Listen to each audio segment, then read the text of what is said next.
Oh my God! Cameraman would have had that one. Son of a.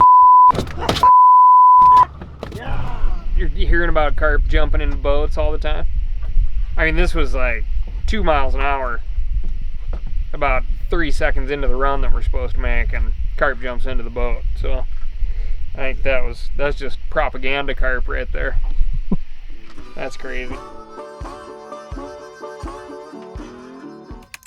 Having previously discussed the Asian carp situation on Cal's Week in Review and receiving so many emails and comments about the ongoing nature of the carp problem, I decided to go down to Tennessee and take a look at the impacts of these fish in our waterways firsthand.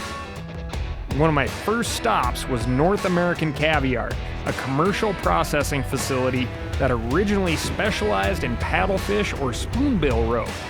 While there, I met with the owner, Clay Young, and the Chief of Fisheries for Tennessee Wildlife Resource Agency, or TWRA, Frank Fiss. We started out years ago in the caviar and catfish and buffalo, and about 2 years ago when the problem really hit up here on the Kentucky Lake and Cumberland River, we thought we could help out, and we started, buying and transitioned a lot of our fishermen over to carp fishing instead of buffalo and catfish and everything like that. And we have a seafood company in California that wanted to market the carp in California, and they supply 30-35 restaurants over there in wholesale, and we started doing the carp strips off them at first, and they use it for their fish tacos. Wow. So, I mean, carp doesn't have a real good name as far as... No, it doesn't, yeah. Restaurant quality food goes, right? Yeah, so, yeah, but... Was that surprising to you? Were you aware I was of the really markets? surprised. No, I wasn't. And, I was really surprised, but once we, cooked it a few times, prepared it, I mean, it's a really good fish. So you're cooking it and eating it yourself? Yeah. Really? We do, yeah. Feeding it to your kids? Yep. Impressing the wife? Of course. All right. It's good grilled, fried, however. In order to encourage fishermen to target carp instead of catfish, the TWRA partially subsidizes each pound of carp brought in for processing. Fishermen are paid $13, and then they get an incentive 7 cents a pound from TWRA. Right, just to kind of spur these folks, help get the carp out there. Yes. Many of the carp in this area are a byproduct of commercial catfishing aquaculture.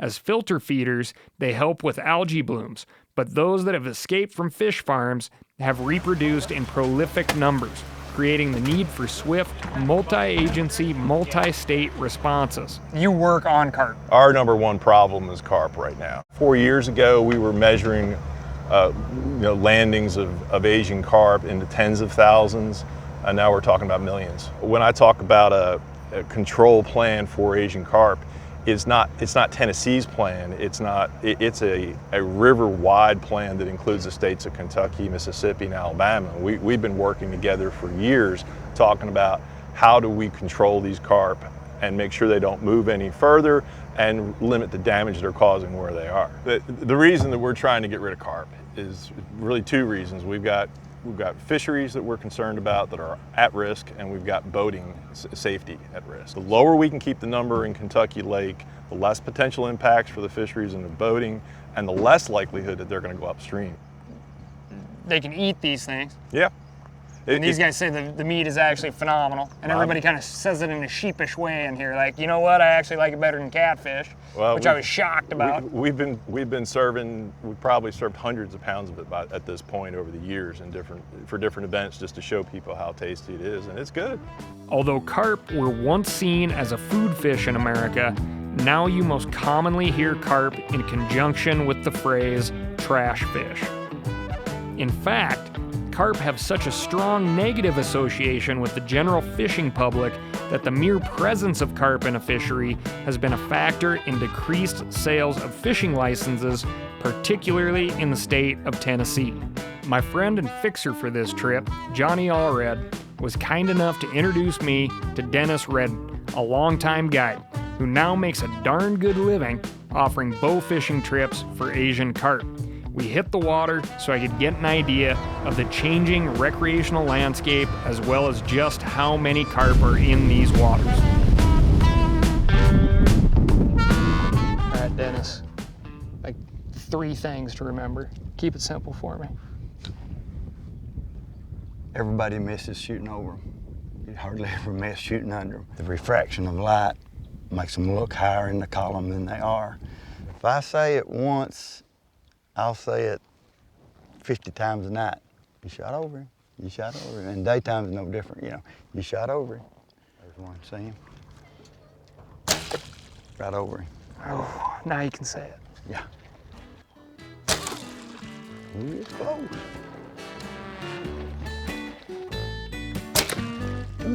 Did you see him flicker?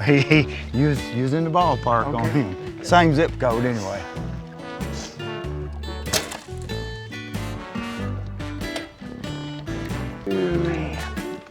The way he reacted, I'd say you went right down the top of his back. Oh. Oh, did you get him? All right, there you go. Supper. Look at that. There he goes. Now that's what we're talking about. Good shot, yeah. Oh, man. Good shot.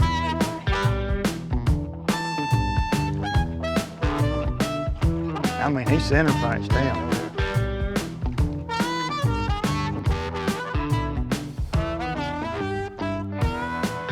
Two fish.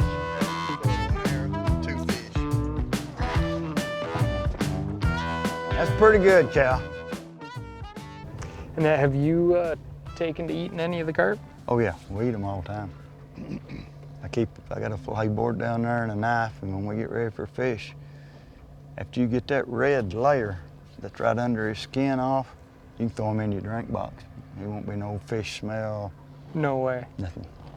So where's it rank for you as far as just straight table fare go? Well, I'll put it this way. My wife won't eat nothing but bluegill and crappie, Okay. and she'll eat big head. She won't eat catfish, buffalo, or nothing like that, Wow. but she'll eat big head. It's not fishy at all. It's I mean, real white, firm.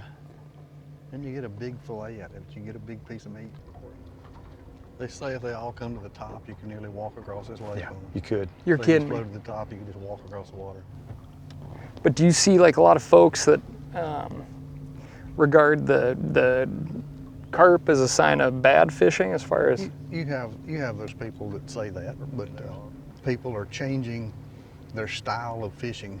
You know, these crappie fishermen are going to some long lining and doing some different things, and they're catching more fish. So it may be that it's changed the environment enough that they have to change their style of fishing a little bit, maybe.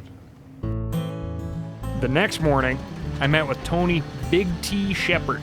He's a professional crappie fisherman who's dedicated his life to figuring fish out and making them more accessible for you and me. Crappie are notoriously picky fish, and the carp seemingly have made them more so.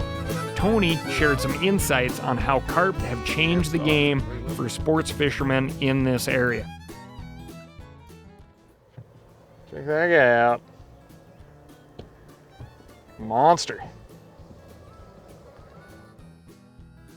I can definitely see how you could get a real bad attitude and just be like, listen, there's nothing but carp in that lake.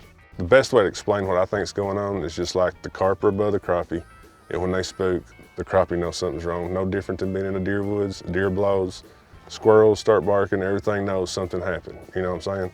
So that's what I feel like. If you stay back and leave everything natural, you can still catch those fish. You just got to approach them a different way than we have in the past. While the carp are definitely here in full, and it's unclear what will become of this situation, one thing is clear.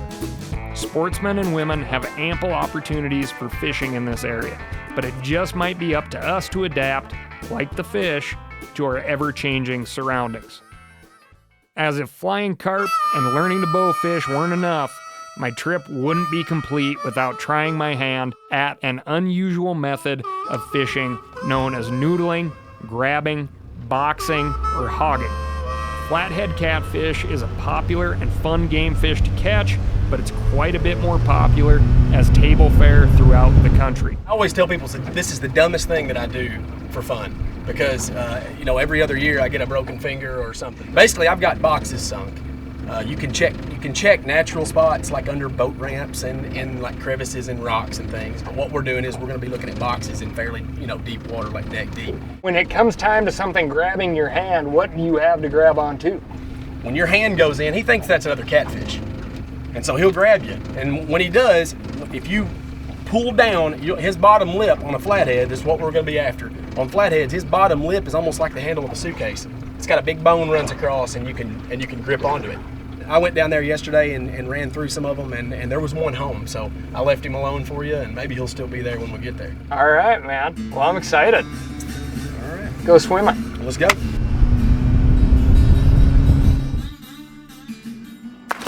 We'll get over here in the position here.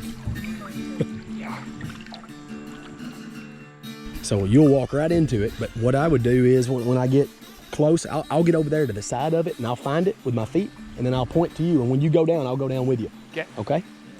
Right here. It's right here. Straight down off. Straight down. Okay.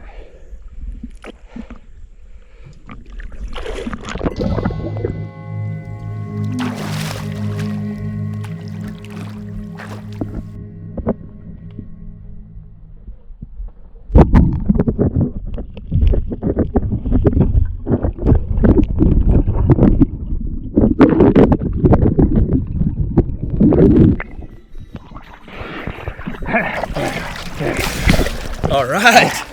Let's move to the bank right here. They really hit. That was awesome. Holy. I know it does now. Holy What do you cats, think about man. that? Dude, they whack your hand. Holy Give him the trout, look. This is Jason Henniger, Assistant Chief of Fisheries with the TWRA. After hearing seemingly endless praise for the eating quality of Asian carp, I needed to actually try it, and Jason was the man for the job. Together, we prepared catfish, carp, and crappie for the fryer, pitting popular local fish against carp in a fillet-to-fillet taste-off. What are you going with first? I think I'm gonna go carp first. I'm gonna go carp first. Really good texture. Go catfish next. Go catfish, yep.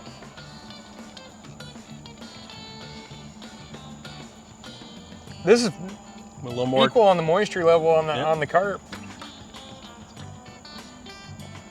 This is the fish around here, right? Yep, this is it. Crappie's king.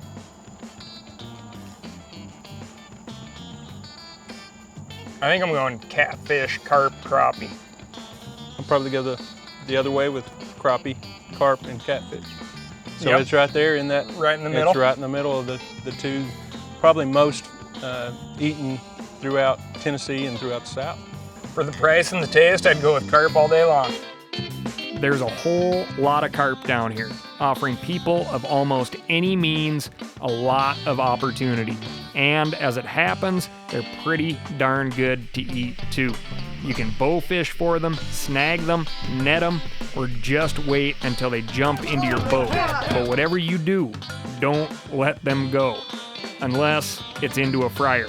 Now, if you'll excuse me, I have a couple of fillets to attend to.